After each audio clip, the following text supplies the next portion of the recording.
அஸ்ஸலாமு அலைக்கும் வரஹ்மத்துல்லாஹி தஆலா வபரகாத்துஹு.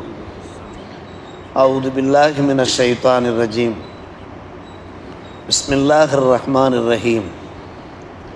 வஇலா மதியன அஹாஹும் ஷுஐபா قال يا قوم اعبدوا الله ما لكم من إله غيره ولا تنقصوا المكيال والميزان إني أراكم بخير وإني أخاف عليكم عذاب يوم محيط. ஆமன்னா பில்லா சதகல்லாஹு மௌலானல் அலியுல் அதீம்.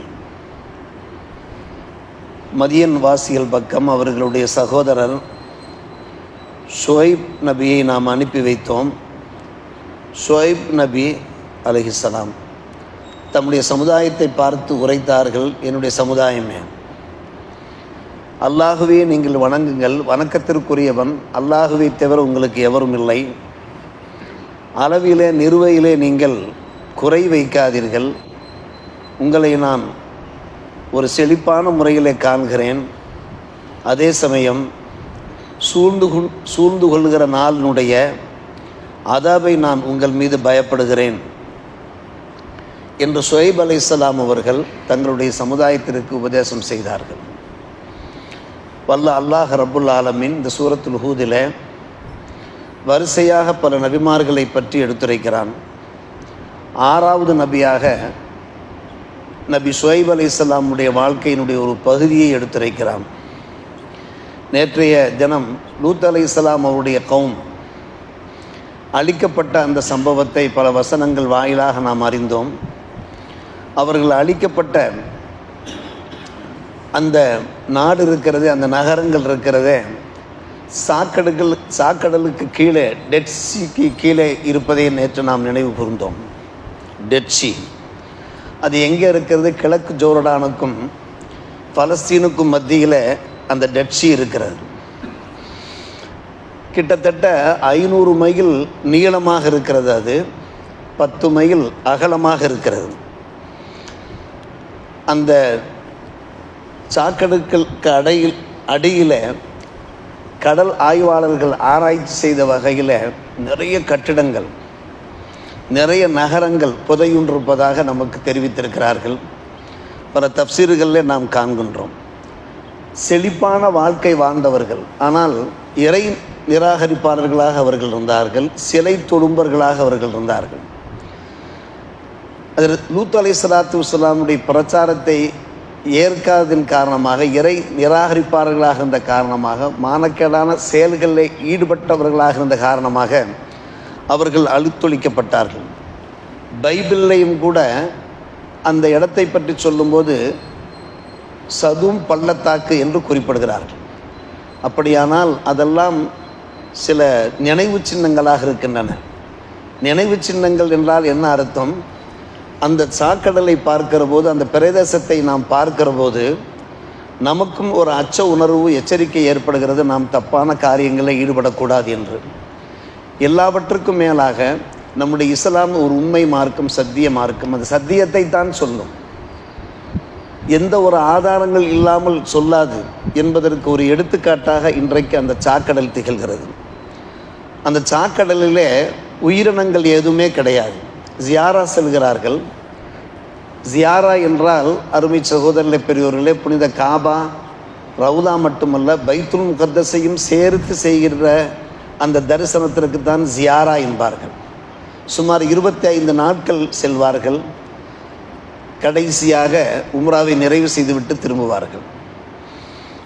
அப்படி ஜியாரா செல்கிற போது அந்த கிழக்கு ஜோர்டான் பக்கத்தில், பலஸ்தீனுக்கும் கிழக்கு ஜோர்டானுக்கும் இடையில் தெற்கே இருந்து வடக்கே செல்கிற அந்த சாக்கடலை அவர்கள் ஜியாரா செய்கிறார்கள். அருமை சகோதரர்களே, அப்படி ஜியாரா செய்கிற போது அங்கே எந்த உயிரினங்களுமே கிடையாது. ஒரு பெரிய கடல், உயிரினங்கள் கிடையாது.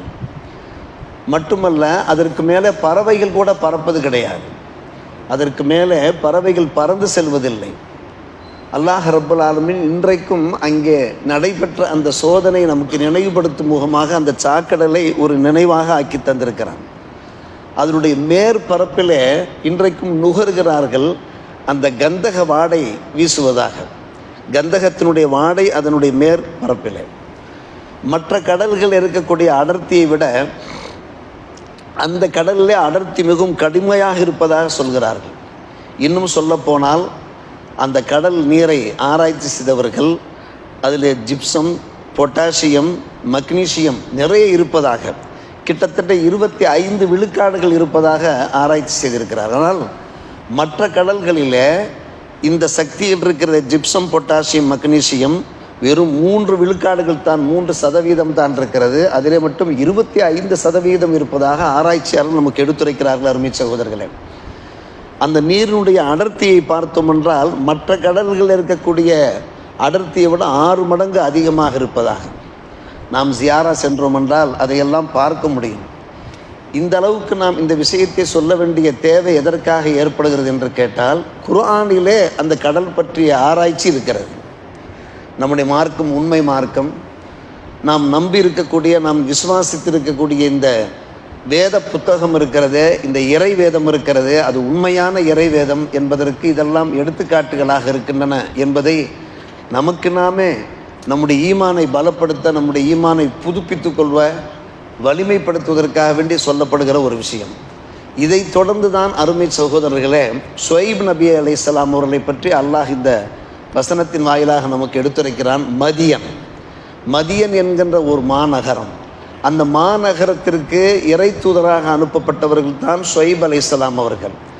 அந்த மாநகரத்து மக்களிடத்தில் இருந்த ஒரு கெட்ட பழக்க வழக்கம் என்னவென்று கேட்டால், அவர்கள் வியாபாரத்திலே ஈடுபட்டார்கள், ஆனால் அளவை நிறுவையிலே குறைக்கக்கூடியவர்களாக இருந்தார்கள். அளவை நிறுவையிலே சூரத்து ஷுஆராவிலே இன்னும் சற்று விவரமாகவே எடுத்து சொல்லப்பட்டிருக்கிறது. நபி ஷுஐப் அலைஹிஸ்ஸலாம் அவர்கள் சொன்னார்கள், நீங்கள் நியாயமாக நேர்மையாக வியாபாரம் செய்யுங்கள், அளவை நிறுவையிலே நீங்கள் குறைக்காதீர்கள், அதை நீங்கள் பூரணமாக சொல்லுங்கள். தொடர்ந்து அந்த வசனம் வருகிறது, நீங்கள் இப்படி தப்பு செய்தீர்கள் என்றால் சூழ்ந்து கொள்கிற நாளுடைய அதாபு உங்களை தாக்கிவிடும். யா கோமி அவுஃபு அல் மிக்கியால் அல் மீசான பில்கிஸ், நீதமான முறையில் அளவை நிறுவையை நீங்கள் நிறைவேற்றுங்கள். வலா தபுகசுன்னாச அஷியா, மக்களுக்கு அவருடைய பொருள்களை குறைத்து கொடுக்காதீர்கள். வலா தாசோஃபில் அர்தி முஃப்சிதீன், நீங்கள் ஃபசாது செய்து பூமியில் நீங்கள் வரம்பு மீறாதீர்கள். பக்கியத்துல்லாஹி ஹைருல்லக்கும் இன் குன்தும் மூமினின், அல்லாஹ்விடமிருந்து கிடைக்கின்ற அருள் செல்வம் இருக்கிறது, அதுதானே உங்களுக்கு ஹைரானதாக இருக்கிறது. வமா அனா அலைக்கும் பி ஹஃபித், இதற்கு மேல் நான் என்ன செய்ய முடியும், உங்களை பாதுகாப்பவனாக நான் இல்லை, அல்லாஹ் தான் பாதுகாக்க வேண்டும் என்று ஷுஐப் அலைஹிஸ்ஸலாம் அவர்கள் அம்மக்களை பார்த்து நல்லுபதேசம் செய்தபோது அதை ஏற்க வேண்டுமா இல்லையா? அவர்கள் அடுத்து விவாதம் பண்ணுகிறார். பாரு, அம்மக்கள் கேட்டார்கள், யா ஷுஐபே சலாத்துக்க தமுருக்க நத்துருக்கமா யபுது ஆபாவுனா, எப்போது பார்த்தாலும் அல்லாவை தொழுது கொண்டிருக்கிறே, இந்த தொழுகை தான் உன்னை ஏவுகிறதா? எங்களுடைய ஆபாக்கள் மூதாதையர்கள் வணங்கிய அந்த சிலைகளை வணங்க வேண்டாம் என்று உம்முடைய தொழுகை தான் ஏவுகிறதா? அவன் நஃபாலஃபி அம்வாலினா மா நஷா, நாங்கள் விருப்பப்பிரகாரம் வியாபாரம் செய்வோம், அதை தடுக்க உம்முடைய தொழுகை ஏவுகிறதா? இன்னக்கல் அன்தல் ஹலீமுர் ரஷீத் என்று அவர்கள் என்ன செய்கிறார்கள், விவாதம் பண்ணுகிறார்கள். அருமை சகோதரர்களே, வசனங்கள் நீள்கின்றன. ஷுஐப் அலைஹிஸ்ஸலாத்து வஸ்ஸலாம் அவர்களை பற்றி எல்லா இறை தூதர்களுக்கு மத்தியிலே ஒரு சிறப்பம்சமாக என்ன குறிப்பிடுவார்கள், அவர்கள் நாவன்மை படைத்தவர்கள், உரை வீச்சாளர் என்று கூறுவார்கள். ஷுஐப் அலைஹிஸ்ஸலாம் அவர்களை பற்றி உரை வீச்சாளர். அவர்களுடைய உபதேசத்தை கேட்டாலே மக்கள் மெய் மறந்து விடுவார்கள், மெய் செலுத்தி விடுவார்கள். அவ்வளோ அற்புதமான உரையிலே அவருடைய உரை இருக்கும், உபதேசம் இருக்கும். அந்த உபதேசத்தை கூட அந்த மக்கள் ஏற்க தயாராக இல்லையே. ஒரு விஷயத்தை நாம் கவனிக்க வேண்டும். நாம் எவ்வளவு பெரிய சம்பாத்தியம் செய்தோம் என்றாலும் அந்த சம்பாத்தியத்திலே குறைந்த அளவுக்கு நமக்கு வருமானம் கிடைக்குமானால் அந்த வருமானத்தில் தான் நமக்கு பரக்கத்து இருக்கிறது, அதில் தான் பரக்கத்து இருக்கிறது. ஆனால் நாம் சம்பாதிக்கின்ற அந்த சம்பாத்தியத்தில் ஏதாவது மோசடிகளில் ஈடுபட்டு, வஞ்சகங்களில் ஈடுபட்டு, மக்கள் வயிற்றிலே அடித்து நாம் சம்பாதித்தோம் என்றால் அந்த சம்பாத்தியத்தில் ஒருபோதும் பரக்கத்து இருக்கவே செய்யாது. அது மழையளவுக்கு நாம் சம்பாதித்தாலும் சரி. நாம் குறைவாக சம்பாதித்தோம் என்றால், அது மிக குறைவான ஒரு வருமானம் என்றால் அது நமக்கு போதுமானதாக இருக்கும், நம்முடைய வயிற்றை நிறைக்கும், நம்முடைய மனசிற்கு ஒரு நிம்மதியையும் அமைதியையும் தரும். ஆனால் தில்லு முள்ளு செய்து, வஞ்சகங்கள் செய்து, வாடிக்கையாளர்களை ஏமாற்றி, ஹராமான வழியில் நாம் சம்பாத்தியம் செய்து வருமானங்கள் ஈட்டினோம் என்றால் அந்த வருமானங்களில் பரக்கத்து இருக்காது என்பதைத்தான் ஷுஐப் அலைஹிஸ்ஸலாம் அவர்கள் தங்களுடைய கௌமுக்கு உணர்த்துகிறார்களே. இதை நாமும் நினைவில் கொள்ள வேண்டியவர்களாக இருக்கிறோம். நம்முடைய ஒவ்வொரு செயல்பாட்டிலையும் நம்முடைய ஒவ்வொரு அணுகுமுறையிலையுமே அல்லாஹ் ரசூல் விரும்பியது என்ன என்பதை பார்த்து நம்முடைய வருமான ஈட்டுதல் இருக்கிறது, அது மிகவும் நியாயமாக நேர்மையாக. இன்றைக்கு நாம் பெரிய காசு படைத்தவர்களாக செல்வந்தர்களாக இருக்கலாம், குறுக்கு வழியில் சம்பாதித்து. நாளை அந்த செல்வங்கள் தான் நம்மை பாதிக்கும்.